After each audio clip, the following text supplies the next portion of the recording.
2024년 12월 어느 추운 밤, 한강이 내려다 보이는 40층 회의실에서 한 여자가 창밖을 바라보고 있었습니다. 강희연 이사, 당신 때문에 환자 3명이 죽었소.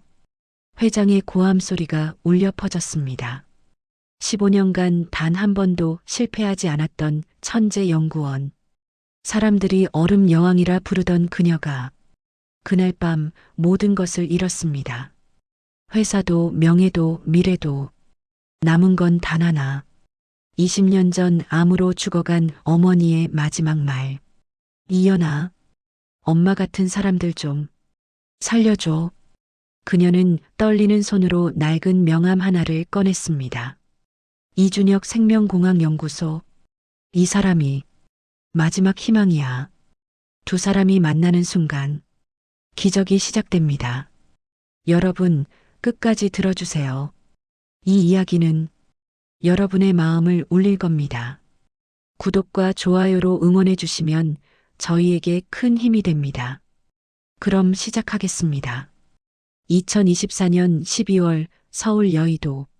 한강이 내려다 보이는 40층 회의실에서 강희연은 창밖을 바라보고 있었습니다.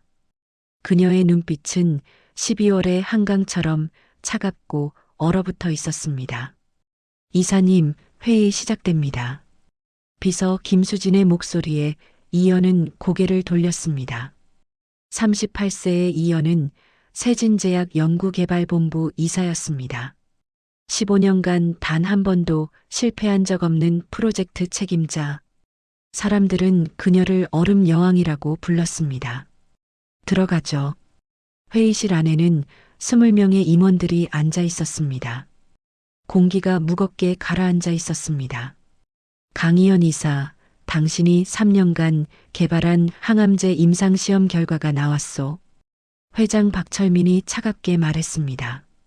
삼상에서 효과가 없었소. 아니, 오히려 환자 3명이 사망했소. 이연의 얼굴이 하얗게 변했습니다. 그건 투여량 조절 문제였습니다. 재시험을 하면, 재시험?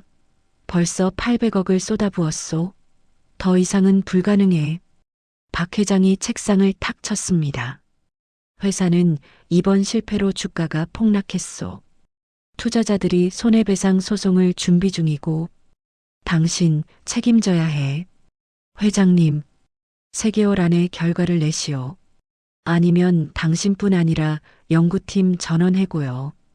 이연은 고개를 숙였습니다. 손이 떨렸지만 아무도 눈치채지 못하게 주먹을 꽉 쥐었습니다. 그날 밤 이연은 연구실에 홀로 남았습니다. 컴퓨터 화면에는 실패한 임상 데이터가 떠 있었습니다.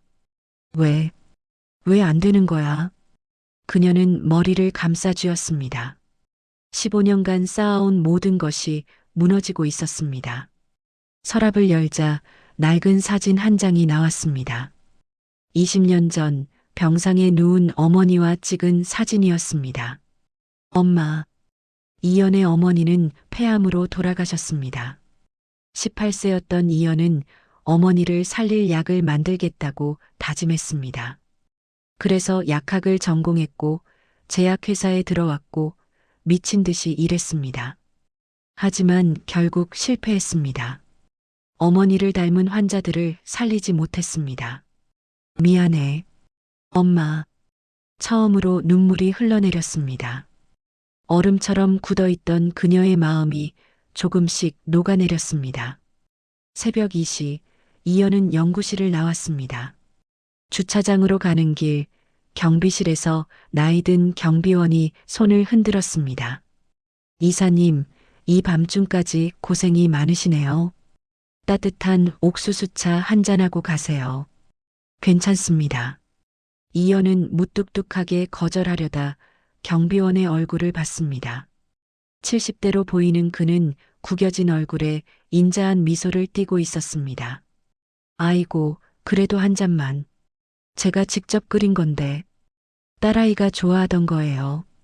딸아이가 좋아하던이라는 말에 이연은 멈춰 섰습니다. 감사합니다. 경비실에 들어가 차를 받아든 이연에게 경비원이 말했습니다. 이사님, 요즘 많이 힘드시죠? 뉴스에서 봤어요. 네. 제 딸애도 암으로 떠났어요. 10년 전에. 그때 이사님 같은 분들이 약 개발해 주셨으면 하는 마음이었죠. 이연의 손이 떨렸습니다. 하지만 말이죠. 실패했다고 포기하시면 안 돼요. 이사님 같은 분들이 계속 노력해야 제 딸 같은 사람들이 안 생기잖아요. 저는 더 이상 기회가 없어요. 기회는 만드는 거예요, 이사님. 제가 뭘 안다고 이런 말씀 드리지만 경비원은 주머니에서 명함 한 장을 꺼냈습니다. 혹시 막막하시면 이분 한번 찾아가 보세요. 제 아들 친구인데 천재예요. 의학 쪽은 아니지만 뭔가 도움이 될지도 몰라요. 명함에는 이준영 마이너스 생명공학연구소라고 적혀 있었습니다. 주소는 경기도 외곽의 낡은 공단 지역이었습니다. 감사합니다. 이연은 명함을 받아들었습니다.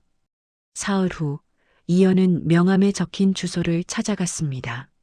30년 된 건물 3층 생명공학연구소라는 간판은 반쯤 떨어져 있었습니다. 초인종을 눌렀지만 대답이 없었습니다. 문을 밀자 잠겨 있지 않았습니다. 실례합니다. 안으로 들어가자 좁은 원룸 실험실이 나타났습니다. 온갖 기계와 시약병들이 어지럽게 놓여 있었고 벽면에는 손으로 그린 분자 구조도가 빼곡했습니다. 누구세요? 갑자기 들린 목소리에 이연은 뒤돌아봤습니다. 30대 중반으로 보이는 남자가 서 있었습니다. 헝클어진 머리에 며칠은 씻지 않은 듯한 얼굴이었지만 그의 눈만큼은 이상하리만치 맑았습니다. 저는 세진제약 강희연입니다. 박 경비원님께 소개받아서. 아, 박 아저씨가. 근데 여긴 무슨 일로? 남자는 경계하는 눈빛이었습니다. 도움이 필요해서 왔습니다. 항암제 개발이 실패했는데 제약회사 사람한테 도움 줄 거 없어요. 돌아가세요. 남자는 차갑게 말하며 문을 가리켰습니다. 잠깐만요. 제발. 이연의 목소리가 떨렸습니다. 그녀는 가방에서 서류를 꺼냈습니다. 이게 제 연구 자료입니다. 3년간의 모든 데이터가 여기 있어요. 한 번만 봐주세요. 제발. 왜 제가 봐야 하는데요? 당신밖에 없으니까요. 이연은 처음으로 다른 사람에게 애원하고 있었습니다. 제게 남은 시간은 3개월입니다. 실패하면 저뿐 아니라 30명의 연구원들이 거리로 나앉아요.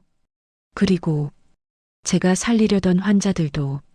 남자는 잠시 이연을 바라보다 한숨을 쉬었습니다. 들어오세요. 이준혁은 이연이 가져온 자료를 펼쳤습니다. 30분간 아무 말 없이 데이터를 훑어봤습니다. 여기 이 부분. 준혁이 한 페이지를 가리켰습니다. 암세포만 공격하려고 표적 치료제 방식으로 설계했죠? 네, 정상세포는 보호하면서요. 그게 문제예요. 암세포와 정상세포의 경계가 명확하지 않거든요. 그래서 몸이 혼란스러워진 거예요. 그럼 어떻게 해야? 발상을 바꿔야 해요. 암세포를 직접 공격하는 게 아니라 몸의 면역 체계를 강화하는 거예요. 몸이 스스로 암을 이겨내도록요. 이연의 눈이 커졌습니다. 면역 활성화. 그런데 그건 기존 면역 항암제도 실패했어요.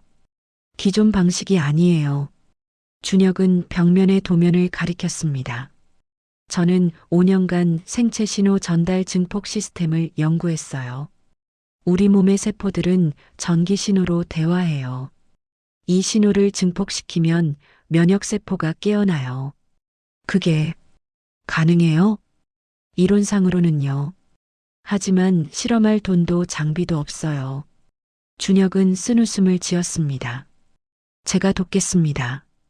장비도 자금도 제가 해결할게요. 왜요? 저를 왜 믿어요? 당신 눈을 봤으니까요.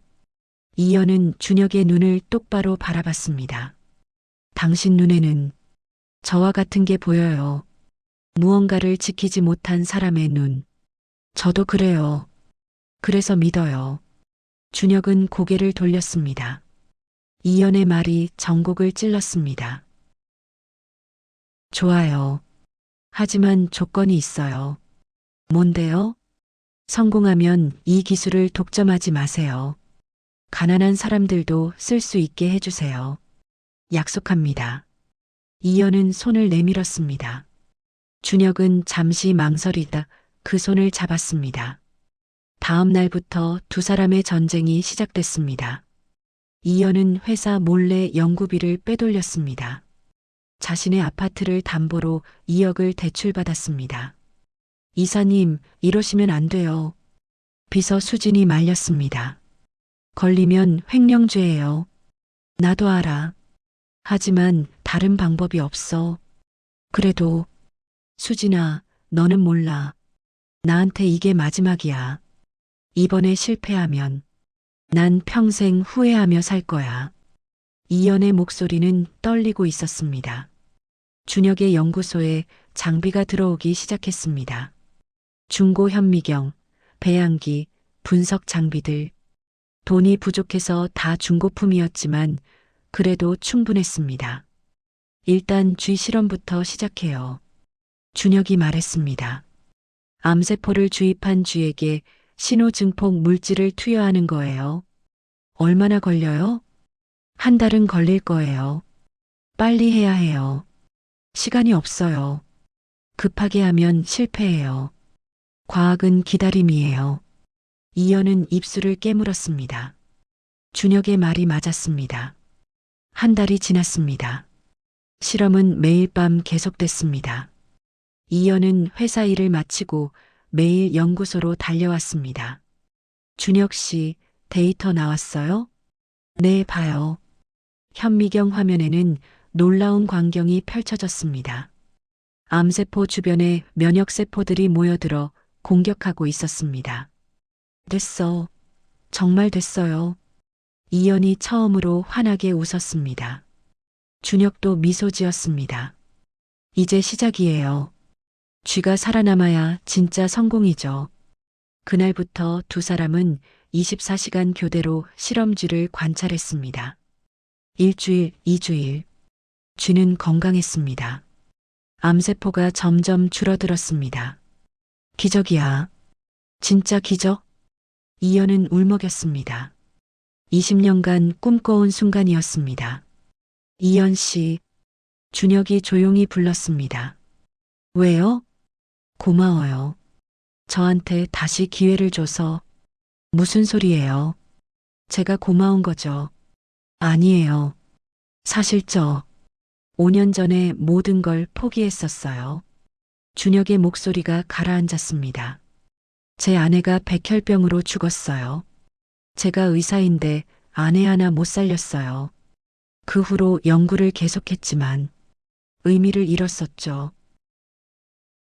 근데 이현 씨를 만나고 다시 살아야겠다는 생각이 들었어요. 이현은 준혁의 손을 가만히 잡았습니다. 저도 그래요. 20년간 얼음처럼 살았어요. 근데 준혁 씨를 만나고 제 심장이 다시 뛰는 것 같아요. 두 사람은 서로를 바라봤습니다. 말없이 오래 2달이 지났습니다. 동물 실험은 성공적이었습니다. 이제 임상시험 승인을 받을 차례였습니다. 하지만 문제가 생겼습니다. 이연아, 내가 뭘 한 거야? 세진제약 재무이사 최민우가 서류를 던졌습니다. 연구비 3억이 사라졌어. 내가 빼돌린 거 다 알아. 그건 박 회장님이 아시면 넌 끝이야. 당장 돈 돌려놔. 시간을 주세요. 임상시험만 통과하면. 임상시험? 내가 몰래 연구한 거? 말도 안 돼. 최민우는 15년 전 이영과 같이 입사한 동기였습니다. 한때는 친구였지만 이연이 승진하면서 사이가 틀어졌습니다. 민우야, 제발. 이사님이라고 부르세요. 우린 더 이상 친구 아니에요. 최민우는 냉정하게 돌아섰습니다. 3일 드릴게요. 돈 못 구하면 고발할 거예요. 그날 밤 이현은 준혁에게 모든 걸 말했습니다. 미안해요. 제가 너무 무리했어요. 괜찮아요. 제가 돈 구할게요. 어떻게요? 제가 건물을 팔게요. 건물이요? 여기 이 건물이요. 제 아내가 남겨준 거예요. 유일하게 남은 거였는데. 준혁의 목소리가 떨렸습니다. 안 돼요. 그건 괜찮아요. 어차피 아내는 이걸 원했을 거예요. 사람을 살리는데 쓰는 거라면요. 준혁 씨, 이현은 준혁을 꼭 안았습니다. 두 사람은 한참을 그렇게 있었습니다. 건물을 팔아 3억을 갚았습니다. 하지만 연구소는 문을 닫아야 했습니다. 이제 어디서 연구해요? 제 집에서 하죠. 뭐? 준혁은 쓴웃음을 지었습니다. 하지만 더 큰 문제가 기다리고 있었습니다. 최민우가 박 회장에게 모든 걸 보고한 것입니다. 강희연, 당장 내 사무실로 와. 박 회장의 전화를 받은 이현은 창백해졌습니다. 회장실에는 박 회장과 임원들이 모여 있었습니다. 이게 무슨 짓이야? 회사 돈을 횡령해? 회장님, 설명드릴게요. 설명은 무슨, 당장 경찰에 고발하겠어. 잠깐만요. 저희가 개발한 신약이 있어요. 동물 실험 결과가.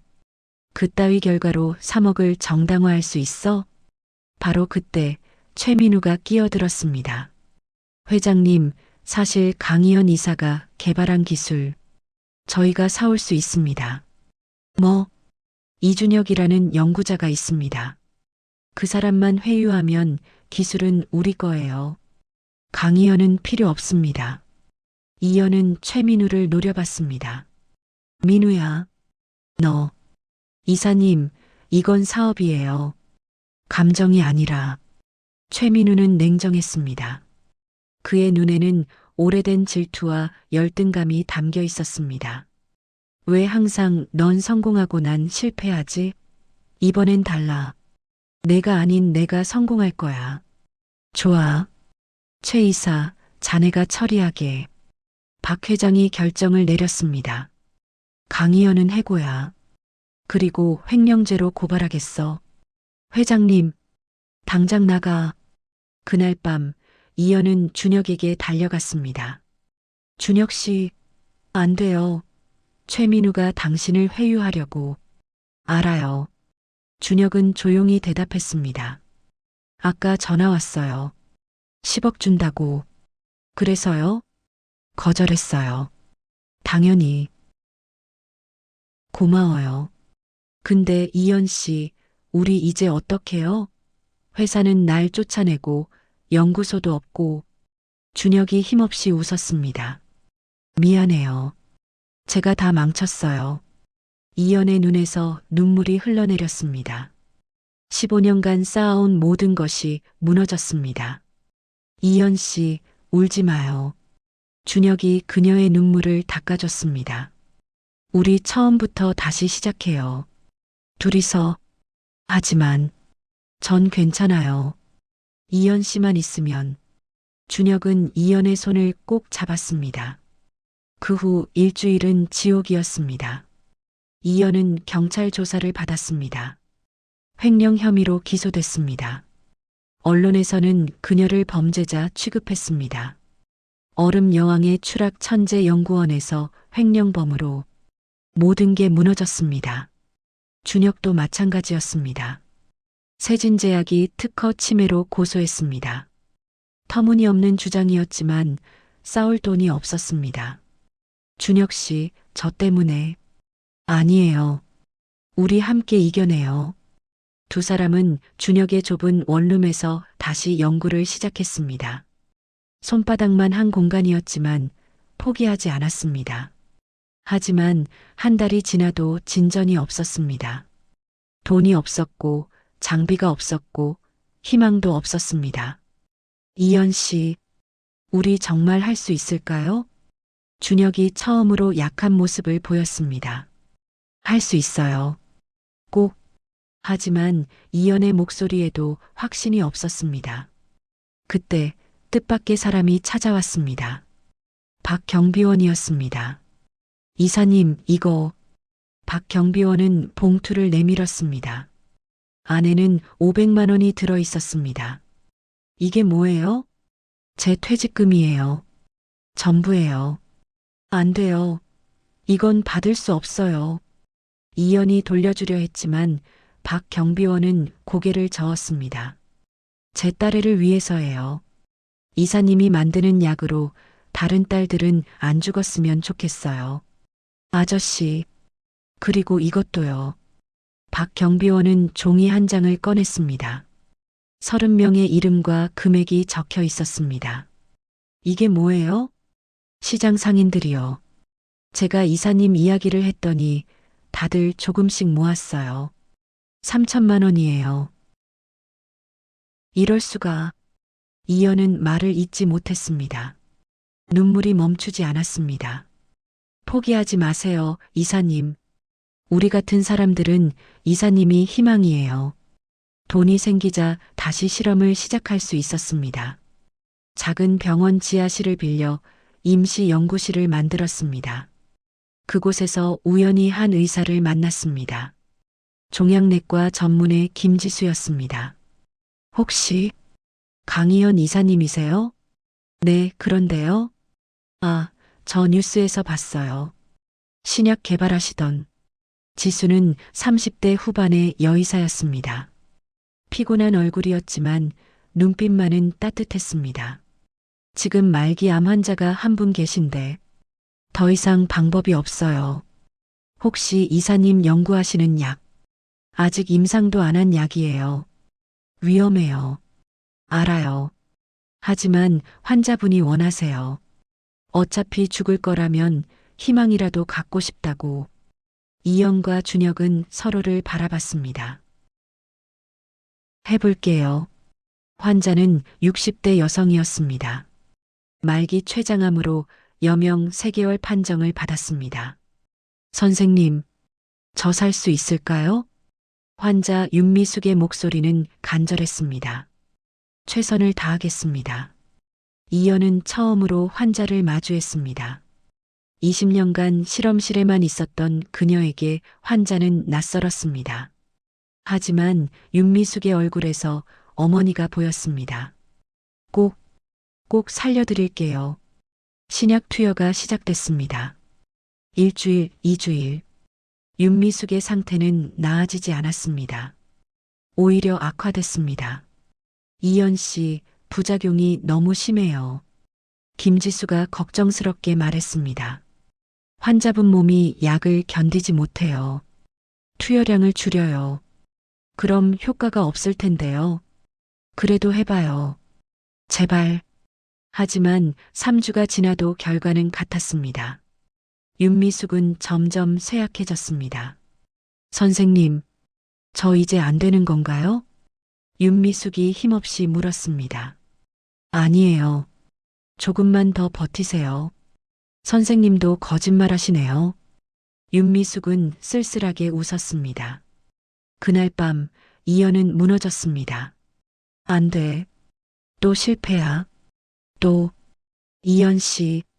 어머니도 못 살렸고 임상 환자들도 못 살렸고 이제 윤미숙 씨도. 이연은 바닥에 주저앉아 울었습니다. 20년간 참았던 눈물이 터져 나왔습니다. 제가 쓸모없어요. 난 아무것도 할 수 없어. 아니에요.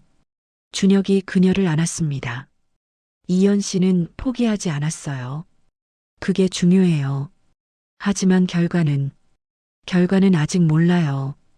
한 번만 더 믿어봐요. 우리를. 준혁의 목소리는 떨렸지만 단호했습니다. 4주차 기적이 일어났습니다. 이사님, 윤미숙 씨 종양이 줄었어요. 김지수가 흥분해서 뛰어왔습니다. 정말요? CT 촬영 결과예요. 30% 감소했어요. 이연은 믿을 수 없다는 표정으로 영상을 봤습니다. 정말이었습니다. 종양이 작아지고 있었습니다. 준혁 씨, 됐어요. 정말 됐어요. 진짜, 진짜 된 거예요? 준혁도 떨리는 목소리로 물었습니다. 네, 우리 해냈어요. 두 사람은 껴안고 울었습니다. 기쁨의 눈물이었습니다. 하지만 기쁨은 오래가지 않았습니다. 윤미숙이 갑자기 쓰러진 것입니다. 지수 선생님, 환자 혈압이, 심장이 멈췄어요. CPR. 이연은 그 장면을 멍하니 지켜봤습니다. 아니야. 제발, 제발 살려줘. 30분간의 사투 끝에 윤미숙의 심장이 다시 뛰기 시작했습니다. 하지만 의식이 없었습니다. 약 때문인가요? 이연이 떨리는 목소리로 물었습니다. 아니요. 종양이 줄어들면서 혈관을 눌렀던 게 풀렸어요. 그 충격으로. 그럼 환자분은 회복될 거예요. 다행히 뇌 손상은 없어요. 이연은 주저앉았습니다. 온몸에 힘이 빠졌습니다. 준혁 씨, 저 너무 무서웠어요. 저도요. 이연 씨, 두 사람은 서로를 껴안고 한참을 울었습니다. 일주일 후 윤미숙이 깨어났습니다. 선생님, 미숙 씨, 정신 드세요? 제가 살아있네요. 윤미숙은 천천히 손을 움직였습니다. 몇 주 전과는 달리 힘이 있었습니다. 암은 어떻게 됐어요? 많이 줄었어요. 계속 치료하면 완치 가능해요. 정말요? 제가 살 수 있어요?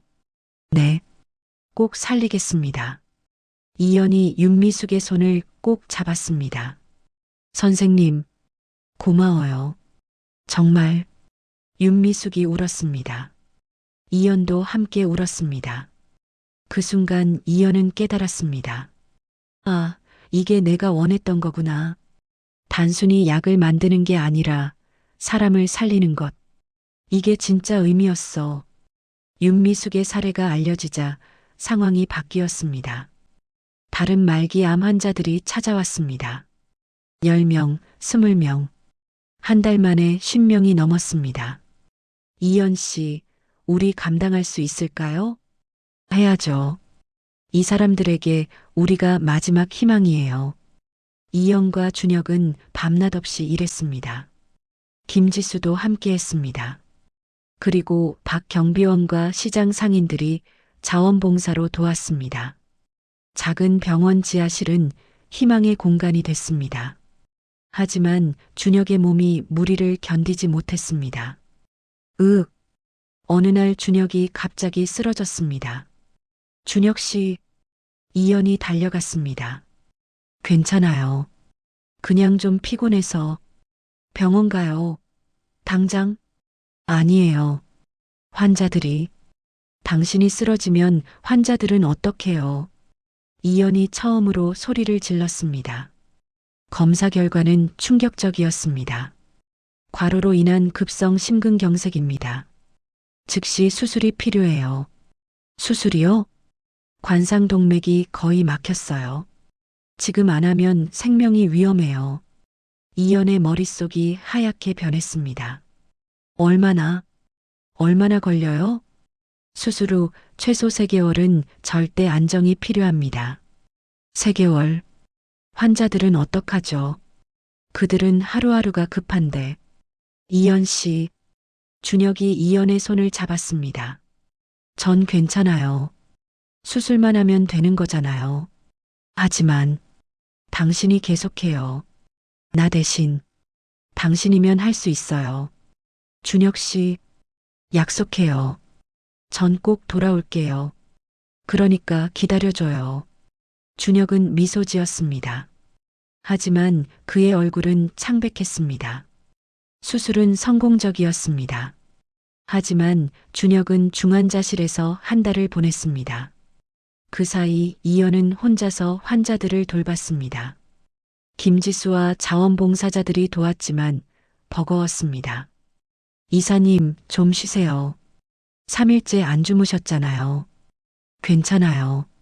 조금만 더. 하지만 이연의 몸도 한계였습니다. 어느 날 이연도 쓰러졌습니다. 깨어났을 때 준혁이 옆에 있었습니다. 준혁 씨, 이연 씨, 정신 드세요? 당신은 왜 중환자실에 있어야 하잖아요. 당신 쓰러졌다는 소식 듣고 뛰쳐나왔어요. 바보, 당신 몸은 당신 없이는 못 살아요. 전 그게 더 무서웠어요. 준혁이 이연의 손을 꼭 잡았습니다. 우리 너무 무리했나 봐요. 그러게요. 두 사람은 쓸쓸하게 웃었습니다. 이연 씨, 우리 잠깐 쉬어요. 지금 이렇게 쓰러지면 아무도 못 구해요. 하지만 환자들이 김지수 선생님이 계세요. 그리고 우리가 만든 매뉴얼 있잖아요. 일단 우리 몸부터 회복해요. 이연은 고개를 끄덕였습니다. 2달간의 회복 기간 동안 이연과 준혁은 처음으로 여유를 가졌습니다. 병실에서 함께 밥을 먹고 함께 산책했습니다. 이연 씨, 나중에 우리 어떻게 살까요? 글쎄요. 생각해 본 적 없어요. 저는 작은 병원 하나 차리고 싶어요. 가난한 사람들 무료로 치료해주는. 좋네요. 저도 거기서 연구하고, 그럼 우리 집도 근처에 작은 거 하나 구하고. 우리 집이요? 이연이 준혁을 빤히 쳐다봤습니다.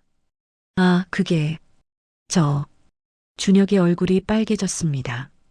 이연 씨, 저랑 결혼해 줄래요? 갑자기 이상한 소리에서 미안해요. 하지만 진심이에요.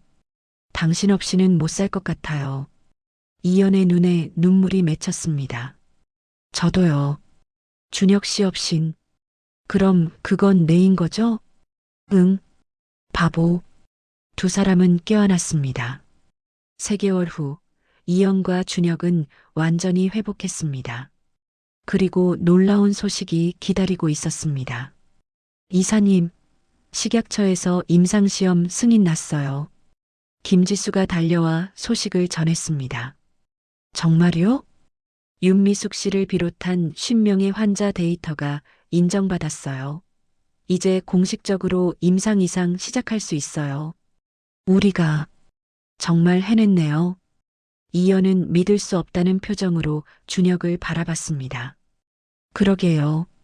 이연 씨, 두 사람은 미소 지었습니다. 그리고 또 하나의 소식. 세진제약이 무너졌습니다. 최민우가 회계 부정으로 구속됐고 박 회장도 배임 혐의로 기소됐습니다. 이연 씨, 회사에서 복직 제안이 왔어요. 거절할게요. 네. 이제 전 다른 길을 갈 거예요. 준혁 씨와 함께. 이연은 담담하게 대답했습니다. 6개월 후 작은 병원이 문을 열었습니다. 희망암센터. 이연과 준혁이 만든 병원이었습니다. 크지 않았지만 따뜻했습니다. 개원식 날 수십 명의 환자들과 자원봉사자들이 모였습니다. 박 경비원과 시장 상인들도 왔습니다. 여러분, 이 병원은 여러분의 병원입니다. 이연이 마이크를 잡고 말했습니다. 저는 20년간 실험실에만 있었습니다. 사람이 아닌 데이터만 봤습니다. 하지만 여러분을 만나고 깨달았어요. 의학은 사람을 위한 거라는 걸. 이 병원은 이윤을 추구하지 않습니다. 가난하든 부유하든 누구나 치료받을 수 있습니다. 그게 저희의 약속입니다. 박수가 터져 나왔습니다. 윤미숙이 꽃다발을 들고 앞으로 나왔습니다. 그녀는 완치 판정을 받은 후 센터에서 자원봉사를 하고 있었습니다. 선생님, 저희가 준비한 것도 있어요. 환자들이 현수막을 펼쳤습니다. 생명을 살리는 천사, 강희연 박사님, 이준혁 박사님 감사합니다. 이연과 준혁은 눈시울이 붉어졌습니다. 그날 저녁 병원 옥상에서 둘만 남았습니다. 이연 씨, 우리 여기까지 오느라 고생 많았어요. 당신도요. 준혁 씨, 이제 행복하죠? 응, 정말 행복해요. 이연은 준혁의 어깨에 머리를 기댔습니다. 20년 동안 얼어붙었던 제 심장이 이제 다시 뛰는 것 같아요. 저도요. 아내를 잃고 죽은 것처럼 살았는데 이연 씨 만나고 다시 살아났어요. 우리 참 많이 돌아왔죠? 그러게요. 근데 후회는 안 해요. 저도요. 두 사람은 손을 꼭 잡고 석양을 바라봤습니다. 1년 후, 희망암센터는 300명의 환자를 치료했습니다. 완치율은 70%를 넘었습니다. 이영과 준혁의 신약은 정식으로 승인받아 전국 병원에서 사용되기 시작했습니다. 하지만 두 사람은 특허로 큰 돈을 벌지 않았습니다. 대신 제약회사들과 협약해 저렴한 가격에 공급했습니다. 어느 봄날 병원 정원에서 작은 결혼식이 열렸습니다. 신부 이연은 수수한 드레스를 입고 있었고 신랑 준혁은 깔끔한 양복을 입고 있었습니다. 하객은 50명 남짓, 모두 환자들과 자원봉사자 그리고 동료들이었습니다. 신랑 신부는 많은 고난을 함께 이겨냈습니다. 그 과정에서 서로의 상처를 치유했고 더 강해졌습니다. 주례를 맡은 김지수가 말했습니다. 이제 두 사람은 생명을 살리는 동반자이자 인생을 함께할 부부가 됩니다. 서약을 받겠습니다.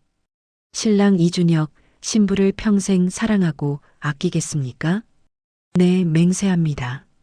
신부 강희연, 신랑을 평생 사랑하고 아끼겠습니까? 네, 맹세합니다. 그렇다면 이제 두 사람은 부부입니다. 식장에 박수가 터져 나왔습니다. 준혁이 이연에게 반지를 끼워주며 속삭였습니다. 이연 씨 사랑해요. 나도 정말 사랑해요. 두 사람은 키스했습니다. 피로연이 끝나고 저녁이 됐습니다. 이연은 병원 옥상에 올라가 하늘을 바라봤습니다. 엄마, 보고 있어요? 별들이 반짝였습니다. 엄마가 못 이룬 꿈, 제가 이뤘어요. 이제 많은 사람들이 살 수 있어요. 바람이 불어왔습니다. 저 이제 행복해요. 정말 행복해요. 눈물이 흘러내렸습니다. 하지만 슬픔의 눈물이 아니었습니다. 이연 씨, 뒤에서 준혁의 목소리가 들렸습니다. 여기 있었구나. 찾았어요. 응, 엄마한테 인사하고 있었어. 그러셨구나. 장모님, 저 이연 씨 잘 모실게요. 준혁이 하늘을 향해 말했습니다. 고마워요, 준혁 씨. 뭐가요? 제 곁에 있어줘서, 제 심장을 다시 뛰게 해줘서, 저야말로 고마워요. 제게 다시 살아갈 이유를 줘서. 두 사람은 서로를 꼭 안았습니다. 여러분, 오늘 이야기는 여기까지입니다. 끝까지 시청해 주셔서 감사합니다. 구독과 좋아요로 응원해 주시면 큰 힘이 됩니다. 다음에도 감동적인 이야기로 찾아뵙겠습니다. 감사합니다.